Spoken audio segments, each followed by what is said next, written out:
Saan na truck na tayo mga hindi na ako. Bali dalawa na pala talaga. Pagpito lang.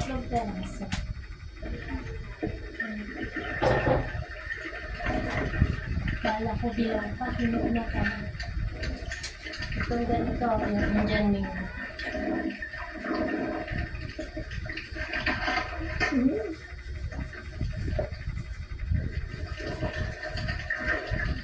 Nanonood ako na Amazing Scene.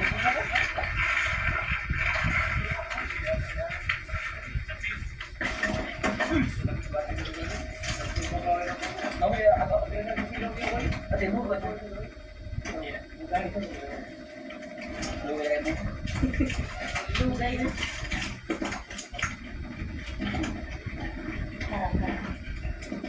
Last truck. Baka misig, yung truck na pinako namin ay ilan lang yung iba. Yung iba walang laman, yung iba meron. Pero madalas na truck nalulusutan. Kasi medyo matagal-tagal na rin namin ginamit to. Mga ilang buwan na kaya to? May tatlo na ba? Tawa pa sila rin. Ha? Ano ka mo? Ay, tulo? Direk?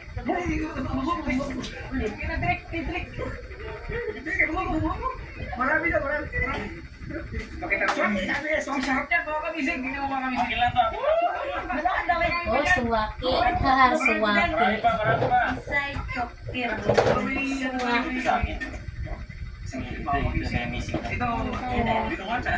Ito mga kamisig. Kailangan mabuksan mo na maigi yan. Ito yung Makati yan, no? Pilit. Balik tayo sa trap mga kamisig. Iuwi naman na namin yung trap. Hindi naman na namin babalik. Papapahingan mo na namin naman. Siguro mga 3 araw. Tuyo na siya ng konti. Tapos malinis. Para makapagsak ulit. Kasi pag malinis siya mga kamisig, para mabilis mo sumay. Yung mga trap natin. Kasi na lang ulam. Bali pa lang sarap natin ito mga kamising. Bali isa na lang. Last try.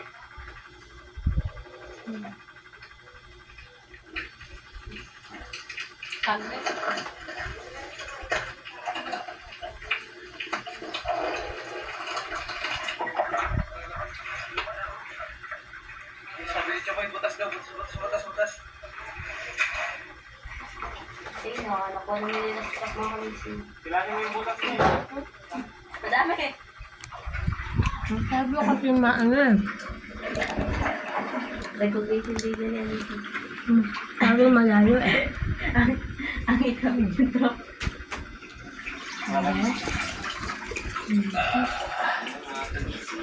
Ano yan? Palaman? See? Ito mo.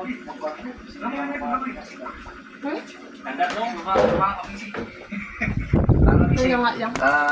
Kami ni Butcho Koy, sila Disay at saka Budinay magluluto muna doon sa tabi. Tapos kami, papunta kami sa tabi. Hanap din kami ng mga shell na pandagdag na makain ngayong umaga. Okay? Ano na kayong dalawa? Manginghas sila. Tok, maestro. Tanta na! Wag, magapang ka lang! Napanood kasi yan hindi ko pa eh. Yung about sa mga fishing, mga ganyan. Sa YouTube. Kasi ako kanina. Yung video ko, naingay kasi nakaano siya sa eh. Dito oh, kapag nakaganyan sa electric pan. Maingay. Nanood ko kasi. Dito siguro.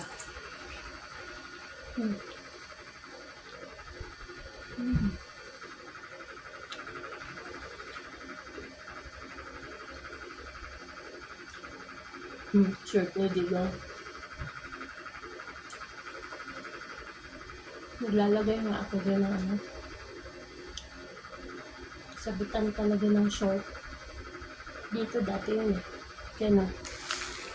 Diyan, pinanggal ko. Kasi napupulo. Ngayon nakakita sa doon siya.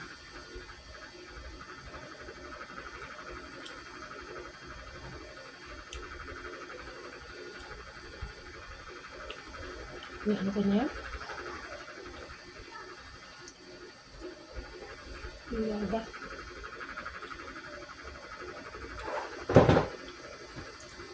Dati nai-stress ako sa mga ganyan ba. Yung mga sampay-sampay kung saan-saan. Ayun, inano ko na. Inanggap ko na. Unti-unti. Kailangan ko na. Medyo overripe naman siya. Halo ka ba?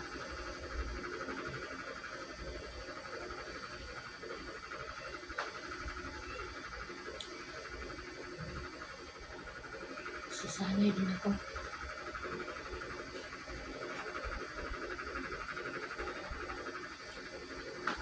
Sasanay naman ako. Masarap yung mga yung mga isda na nakuhuli nila. Ayan. Mga isda sa bato. Ay, sorry, nalaglag yung cellphone ko. Yeah.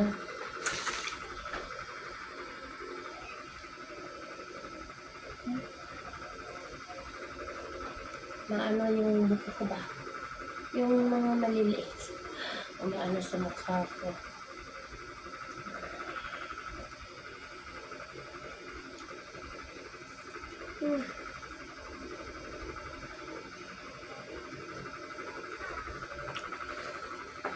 Kung nga ito, natikpan. Malakas yung na natikpan eh. Yung isa na lang, na maliit. Ayun o.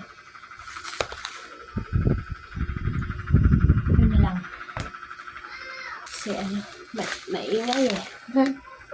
Maingay yung tikpan.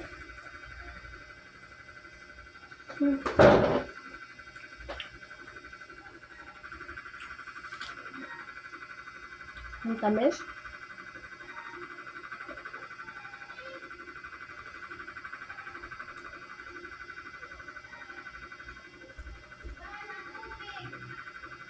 Dati, hindi ako masyado sa mangga.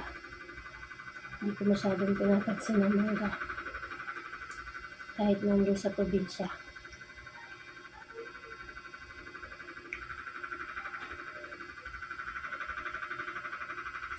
Sa likod ng bahay namin, yung tinutirhan ko doon sa probinsya. May mangga kami.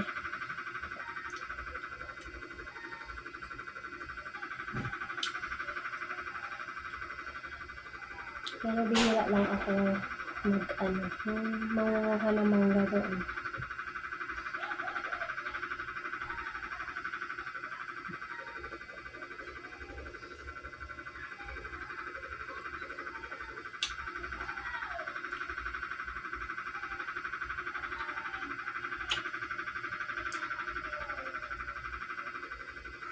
Yung mangga na yun, ano na lang yun, sanga.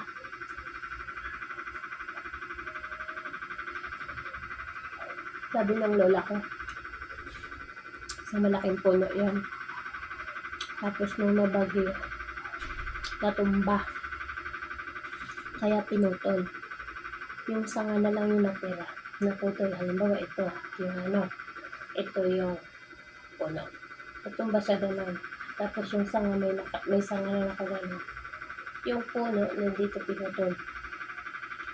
Yung sanga na lang natira. Yung sanga na yung ngayon parang puno na rin siya.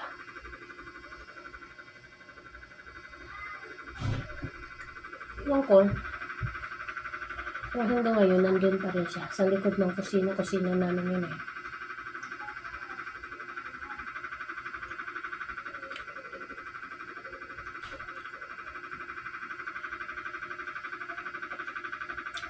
Iba na kasi yung nakaano doon kasi nung nagkasakit ang lola ko,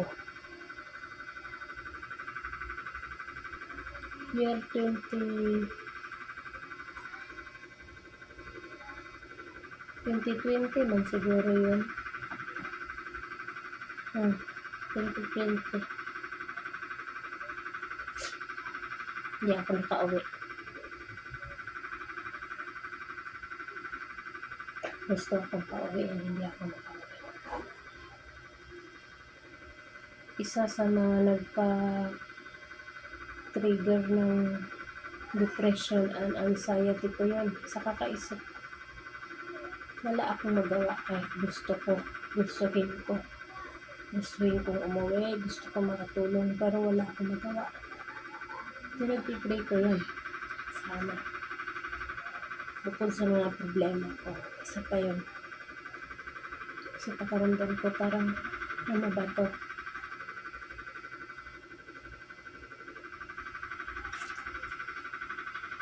Na ano nila ako doon, na kailangan.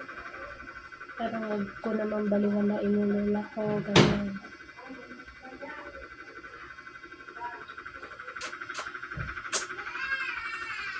Hindi lang nila alam ko ang sitwasyon ko. Yung mga panahon na yun, naghalo-halo na hanggang sa nagka-anxiety na talaga ako. Kasi nakikita ko yung lola ko, kailangan niya talaga na ano. Hindi na kami kinakausap, yung tinatawagan ko. Tumatawag sa akin, o ako ba tumatawag doon sa natin sa ka. Umiiyak ako. Nag-pray sa ama, umiiyak ako. Bakit ganito?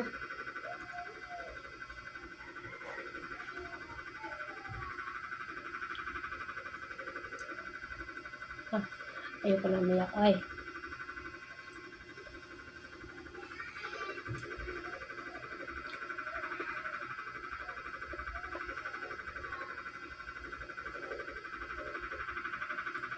Parang hindi ko maiwasan na parang ako lahat ng sinisisi.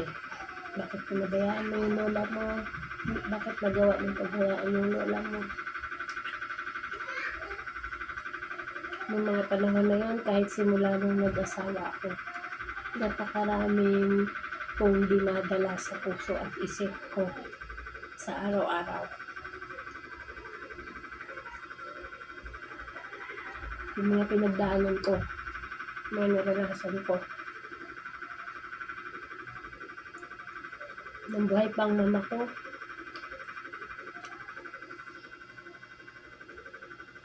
hanggang sa namatay siya. Hindi pa. Hanggang sa nung buhay pa yung mama ko, namuhay kami. Kahit saan-saan kami. Hanggang sa nagkasakit siya. Hanggang sa namatay siya. Hanggang sa may mga desisyon ako na hindi tama.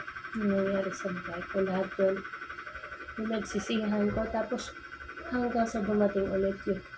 Pagkakataon na kailangan ako ng lola ko, tapos wala akong magawa.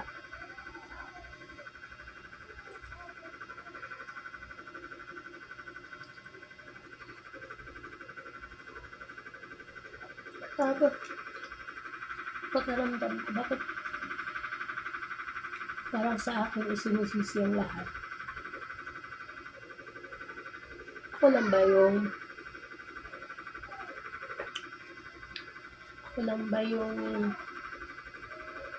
pwedeng gumawa ng paraan? Kasi parang sa akin pa. Grabe naman sa dilim, ganito. Wala rin silang alam kung anong sitwasyon ko.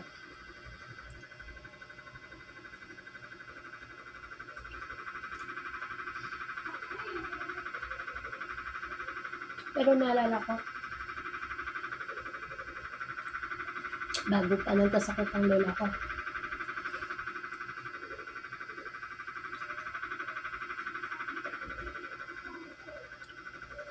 nung nag-asawa ako 2016, nakausap ko siya sa telepono. Pinapawid niya talaga ako. Ako kakayahang uwi. Tapos, noong 2019, sabi ko, magpapadala na lang ako ng cellphone ng dikitan. Nakisuya ako. Isa sa kamag-anak ko niya. Para meron lang akong contact sa kanya. Kahit turuan na lang nila paano sagutin kapag tatawag ako. Hindi ko alam kung kanino napunta yung cellphone na yun.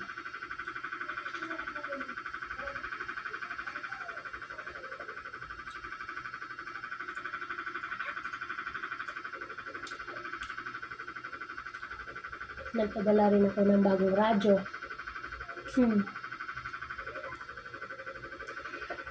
Para may libangan ng lola ko. Nakapakinig siya ng mga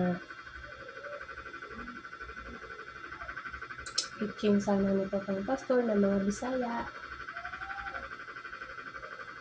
Kaya hinanap ko yung DZER noon, 1026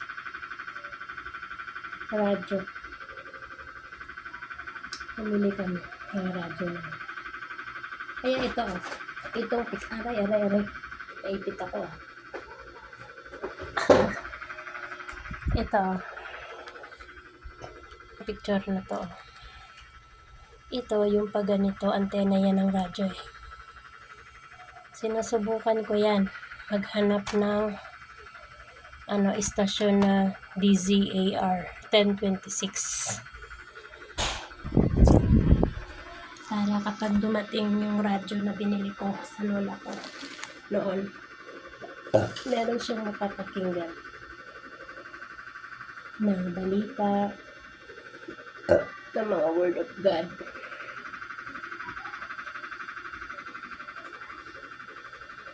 Kasi yung DZER 1026 stasyon niya ng Kingdom of Jesus Christ. Kaya hinanap ko noon. Tapos paunti-unti isuyo ako, padala ko doon sa isang pinsan ko, kay Lalang, anak ni Auntie Diding, kapatid ni Ate Roslyn dito niya. Kasi pumunta sila nun eh. Kaya may mga picture ako dyan. So, Star Maker ko siguro nandun. May mga picture ako, nakasama ko sila Ate Aying, sila Shane, yung anak niya, si Shane Arellano, at saka si Ate Roslyn dito niya.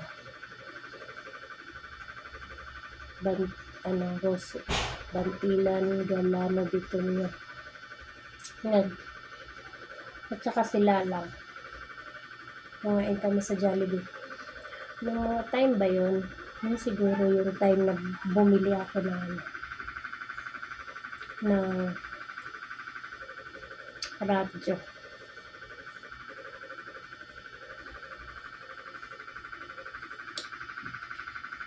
Pwede man siguro yung Bluetooth radio ganun. Pwede rin AM, pwede FM.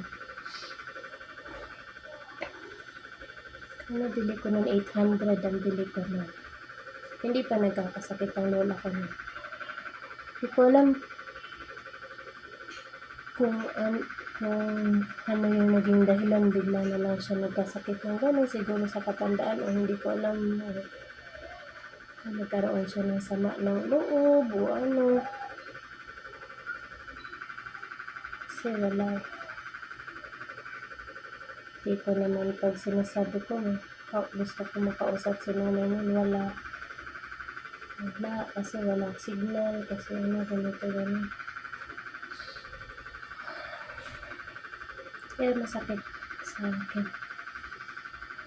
Sakit na sa akin. Kaya nagkasakit tuloy ako. Dahil sa mga problema na rin bukod doon sa probinsya, may problema pa ako kinakaharap na akong pagsabihan. Kasi parang hindi ako kayang paniwalaan. Kaya lahat pinag-pray ko na lang.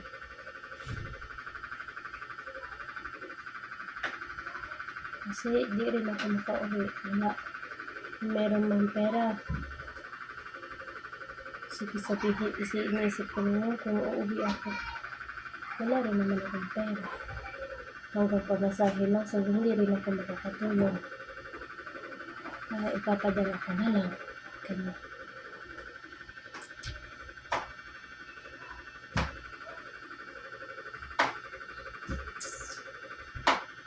Kaya nakaramdam ko nun, parang sinisiba ako ba.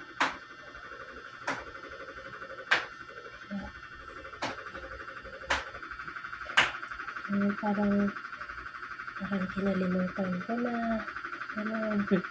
Parang wala akong awa. Pero hindi mo alam kung ano yung sitwasyon ko. Nasa stage ako ng pagsisimula paano ako makasurvive sa mundo na ganito.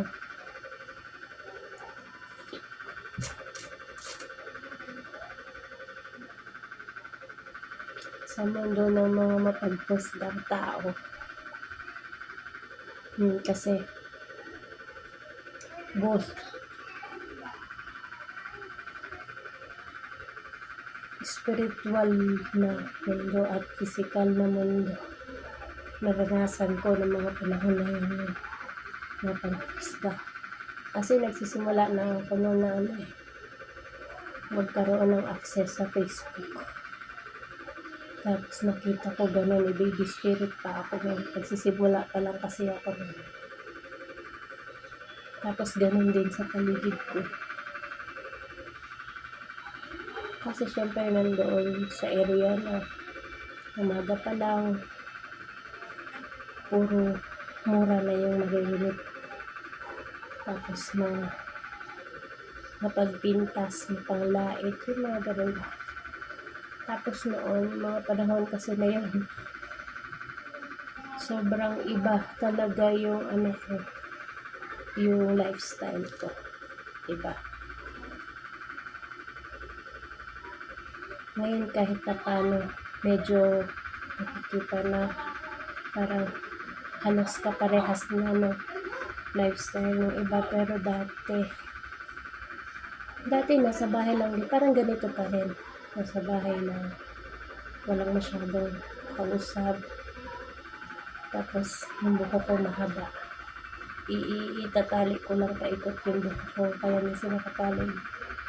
Basta makaligo lang. Kapag toothbrush, makaligo, makapag-bleach. Tapos yung mga damit ko ang hahaba. Napagkamalan pa nga ako doon na aswang.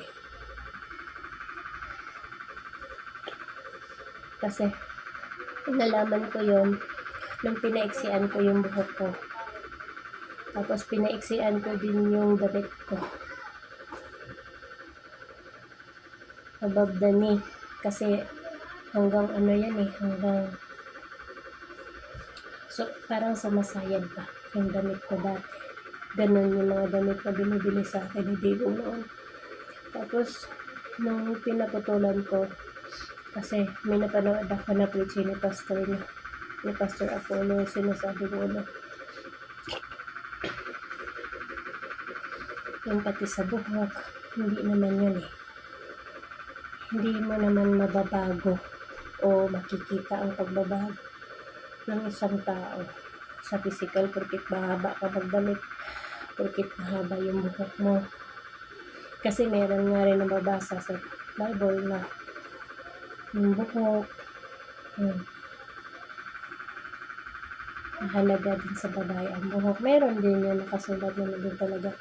Pero kapag maging spiritual yung yung pagtingin mo, hindi naman yun sa physical. Kasi habang matagal mo binabasa o kapag maging mas malalim ka, ang kailangan magbago o kailangan yung physical, pero higit sa lahat magbago yung espiritu. Yan. Kaya simula nun, inunti-unti ko, pinagupitan ko yung buhok ko, pinabawasan ko, nagpas dito hanggang dito, pinagupit. Tapos yung damit above the knee, pinaputulan ko sa tiyahin ng asawa ko. Kasi malapit kami sa kanila nun. Meron silang meron silang patahian ng basahan. Nakisuyo ako. Sabi ko, tiya, pwede nakisuyo pa.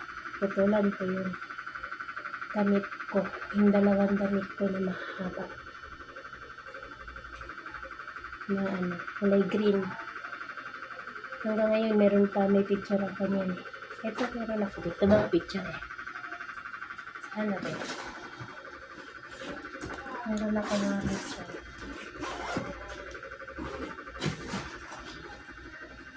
Kasi hindi ko pa nailalagay sa ganyan. No?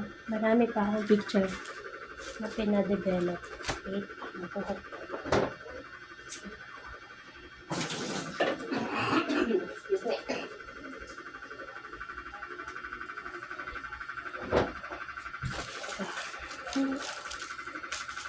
Pinatutulan ko to kay Tia eh.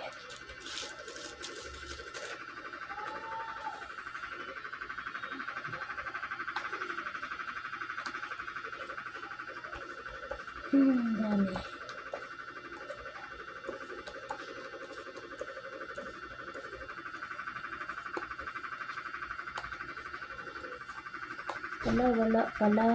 Wala dito. Hindi ko pinaricopy na photocopy.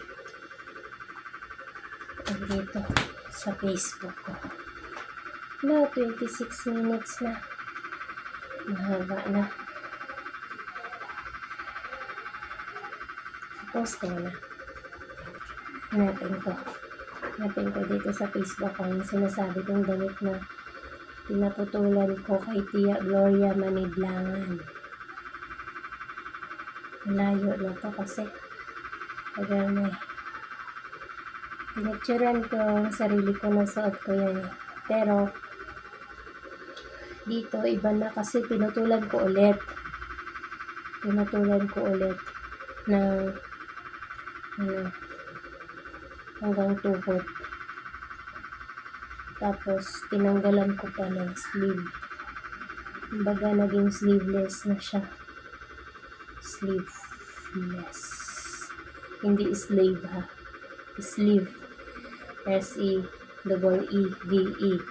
L-E-S-S is sleeveless. Hindi slave na S-L-A-V-E na alipin, hindi. Iba yun. Iba yun. Ito siya. Itong dalawa na to. Ito at saka ito. Dati may manggas yan. Ito. Oops. Yan. Dati hanggang dito yan. Hanggang dito. Tapos, pinaputulan ko kay Tia Gloria hanggang dito. Tapos, hindi pa ako nakontento. Pinutulan ko. Tapos, pinutulan ako na nagputol yan dyan. Bali, pangalawang putol ko yan. Tapos, tinanggalan ko pa ng manggas. Kasi may manggas yan hanggang dito. Yan. Tapos, ito yung isa. Yan. Ganon din yan. Yan. Hanggang dito rin. Tapos, pinutulan hanggang dito. Sa baba ng tuhod. Tapos, pinutulan ko. Pinahi ko ng kamay yan eh. Tapos, pinutulan ko rin yan dito. Yan. Yan yung sinasabi ko. Na ng mga damit ko noon. Mga damit ko mahahaba. Yan, gano'n ang mga damit na binibili sa akin ni Devon. Tapos, mga damit kong iba, binigay ni Tia Gloria. Binigyan ako ni Tia Gloria Manidlangan ng mga pambahay, ng mga duster. Galing naman yun kay Tia Felicidad Philipson na mga damit. Kasi namatay na yun si Tia eh. Si Tia Felicidad, si Tia Feli. Tapos may mga damit. Binigay sa akin yung iba. Binigay. Hindi pa siya namatay noon. Hindi pa pala siya namatay noon. May mga damit na galing kay Tia Felicidad, hindi pa siya namatay noon. Kasi binigay sa akin yung mga damit na yun year 2017 pa. Bago kami nasunugan sa Lumot. Kasi 2018 kami nasunugan. So, ibig sabihin buhay pa si Tia Feli noon. Kasi namatay si Tia year 2018 eh. 2019 ba? 2019? 2018. Kasi mga ano na yun eh. Nakatira na kami nun sa ano eh. Sa Hunters. Sa lugar na to. Dito kami nakatira oh. Itong picture na to. Dito eh. Itong picture na to. Pero sa room number 2 ito eh. Sa room number 1 pa kami noon nakatira. Sa apartment na yon. 2018. Tapos yan, 2019 na kasi yan. Kasi, tatlo yung tinirhan namin doon. Nagre-rent kami. 2018, 2019, 2020. Tapos, 2018 na siguro yung si Tia. May damit ako. Kaya sabi ko, yung damit na binili sa akin dito. Diyan yung kulay blue. Yung kulay blue na may ano. Basta yung ito lang may pinis ako yun. Naalala ko yung damit ni Tia Terry na binigay sa akin ni Tia Gloria. Yung kulay blue na duster. Sabi ko, naalala ko yung damit. Naging paborito ko rin yung damit. Kaya lang nasunog. Madami rin mga damit ako nasunog. 2017. Dahil ko pa mga picture. Na, gusto ko idikit ng ganyan. Sinabi ko lang. Kasi mahal din eh. Mahal na ngayon. Dati kasi yung bili ko yan. Yung mga frame na yan. Yung ganyan na. Yan, yung mga ganyan. Yung flower. Dati, ang bili ko niyan, 22 to 25 pesos isa. Sa sa Unitap, sa Teresa, sa baba. Kaso nagsara ng yung Unitap. Kaya, nagpunta ako sa bayan, sa Antipolo. Medyo mahal na. Yung ganyan, o yung ganyan. Yan, 45 pesos yung isa. Kaya sabi ko, medyo sa apat na peraso, hindi ito magkasya sa apat na peraso. 200 na yun, halos kulang 200 na. 180 na yun. Mamasahe pa ako. Samantalang dati 22 to 25 pesos lang yan eh, kaya nakabili ako. May nabili man ako yung huli doon. Yan, yung 4 na yun, yung sa dulo. Nabili ako. Binili ko yung 45 pesos. Doon, sa Novo. Sa may Antipolo.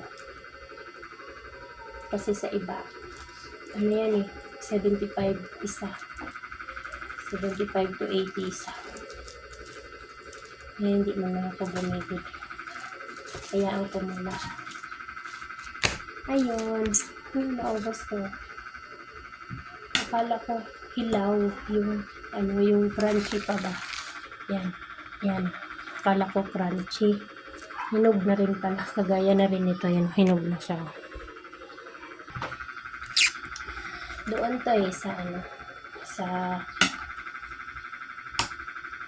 kung saan kami nakasubmit ng kuryente. Nagbayad kami ng 6 noong Miyerkules. Nagbayad si Dipong. Tapos, nag-harvest si Kuya. Pumili kami ng 1 kilo. Yung Indian mango. Pero hindi lang 1 kilo. Yung dami.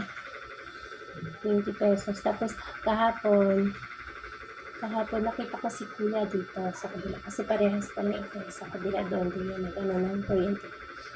Tinanong niya ako, sabi niya, gusto mo ng mangga? Sabi ni Kuya, yung nag-harvest ito. Sabi ko, marami pa akong mangga, Kuya eh. Yung galing sa inyo. Sabi ko, pinakita ko, ayun, sabi niya, yung dami pala. Kasi namigay siya dito. Yung mga mangga. Ang dami kasi mangga. Malaki yung puno nila. Pero ito, hindi yan doon. Yan doon. ito lang. Tapos yung ano, yung saging. Binili ko naman doon kay Helen. Yung nagtitinda talaga ng saging, naglalako. Yung minsan may nasa lubong ko dyan sa video ko na nag-walking ako, yung kulay orange na damit. Nag-walking ako, nasa lubong ko siya, si Helen. Sabi ko, gusto ko rin sana sasama mag-harvest ng pechay. Sabi ko, siya nagtinda niya nung ano. Nung nandito si Digong, ayaw sana ni Digong bumili. Sabi ko, kasi kumakatok dito. Sabi, may bibili pa kayo saging. Tapos sabi ni Digong, hindi. Sabi, tapos, kumakatok talaga siya. Kasi alam nila bumibili ako ng saging. Kumakatok talaga. Sabi niya, buksan mo na nga yan, Ding. Sabi niya, kasi dito kami nakahiga nanonood kami. Tapos, binuksan ko. Sabi ko, hindi daw. Sabi ko, hindi mo na nabibili. Sabi niya, sige. Tapos, nandun na sa may gate. Sabi niya, sino ba yun? Ayun ko talaga sabi, sino ba yun? Sabi ko, si Helen, na binibilan ko lang. Sabi, sige, bilhin mo na lang. Sabi niya, yun tinawag. Tapos, binili ko na lahat yung saging niya. Tapos, isa yan. Yung saging na binili ko. Tapos, pinasobrahan ako niya. Pinasobrahan ako ilang peraso. Tapos, binayaran ko siya. 65 yung sabi niya. Binayaran ko siya. Ito, meron din konting pasobra. Tapos, ito, yan, binigay sa amin. Mangga na ganyan, binigay sa amin. Galing yan sa Beverly. Yung sa pinapasukan namin doon, yung mga mangga doon. Binigay sa amin. Shout out kay Brother Dante, Ronaldo Agustin. Kasi kaya ako tinatawag na brother siya. Kasi dati, bago pa kami nagpabautismo sa Kingdom of Jesus Christ, Jesus Miracle Crusade International Ministry, pinanggalingan namin. Tapos siya, Jesus Miracle Crusade siya. Kaya nung nalaman niya, yun, tawag sa amin, brother and sister. Kaya masanay na rin ako na brother at saka sister sa asawa niya. Dati pa talaga, pinapadalhan nila ako niyan, pag-asawa. Nung nandun pa kami sa Quezon City. Pinapadalhan ako ng mga ulam, kahit hindi ko pa yan sila nakikita. Si Rod lang, yung asawa ko lang na kasi pumapasok doon. Pinapadala nila ako ng mga ulam, tapos mga mangga, ganyan. Tapos nung nasunugan kami, 2018, pinadala ako ng mga damit ng asawa niya. Kaya may mga yung mga ginamit ko, pang blazer dyan, na dalawa sa asawa siguro na kay sister Marlene Tolentino. Yun, shout out. Hindi ko alam kung mapapanood niya. Pero friend ko siya eh. Pero sabi, parang na-deactivate yung account niya o nahack ba yun? Parang ganun. Sister Marlene Tolentino. Ayan. Wala, haba na naman. 39 minutes. Magbababay na ako. Wala lang lang ako. Siguro wala na akong signal ba. Kasi dito. Kasi ikot na lang eh. Lang yan eh. Naka-hotspot lang yan dito. Kasi tinigil muna namin yung paglo-load. Matagal na akong tumigil sa paglo-load sa wifi namin, yung wifi box. Tinigil ko muna kasi parang nanghinayang ako. Na 1,000 mahigit rin. Yung isang buwan, 1,300. Yung isang buwan. Tapos, yung parang kapag lalabas ako, parang hanggang dito lang sa bahay. Tapos kapag lalabas ako, wala na rin akong internet. Tapos kapag dito lang, manonood lang ako gano'n. Tapos kapag nandito si Bigo, tsaka pa lang siya makagamit. Tapos pag nasa labas siya, maglo-load siya. Malaki. Kaya sabi ko, maglo-load na lang din ako. Total, pwede ko naman yung TV i-hotspot dito. Kung gusto ko manood ng TV. Pero siguro, tingnan ko kung expire na. Wala na. Sabi niya, you have already used up all the MBS from your mobile internet promo. Check out our latest offers via the Global app. Wala na. So, i-off ko na to.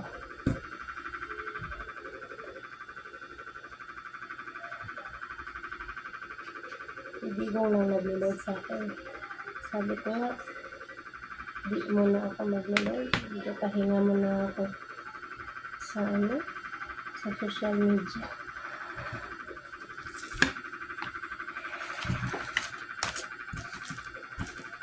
Ayan, nagbabago na.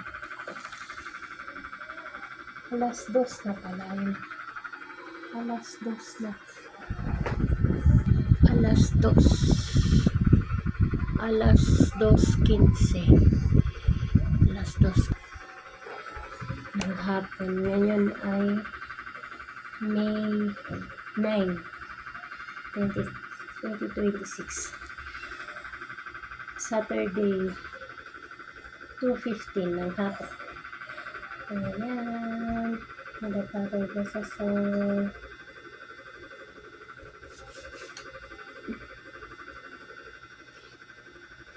Bye-bye.